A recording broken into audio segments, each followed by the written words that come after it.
Hi Adam, nice to see you this morning. Just some good work in today's session. Really want to go over a couple of points that we discussed during today's lesson.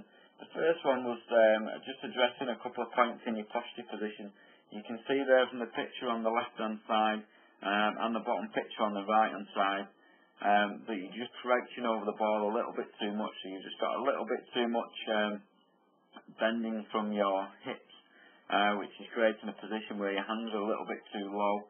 You can see where your hands are there, they're almost just above your left knee there. If you have a look at Luke Donald here on the top right, you see how much more taller and a much better position he is. He's in, so he's able to swing the club much more freely and get back to that golf ball. So just ask you to stand a little bit taller, just to create a little bit more space for you to swing that golf club. The next area we discussed was the position of your left wrist and angle of club face during the golf swing. You can see there, you take the golf club away as you get to almost the top of your backswing. The swing is a little bit too long, that could do with being a little bit shorter, but this is the position I want to look at mainly. As we discussed, you had a bowed left wrist, so there's a little bit of a kink in there. Also what that creates is a closed club face.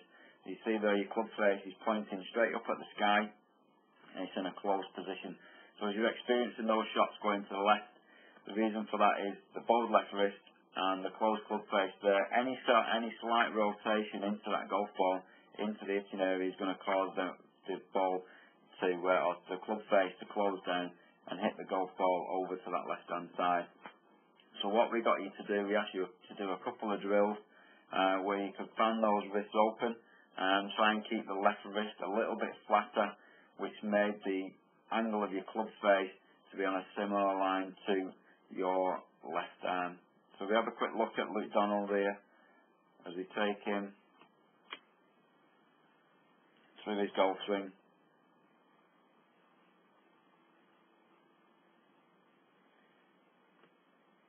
See there, very little bending of his wrist, nice and straight angle of his wrist there, which puts his club face in a much squarer position.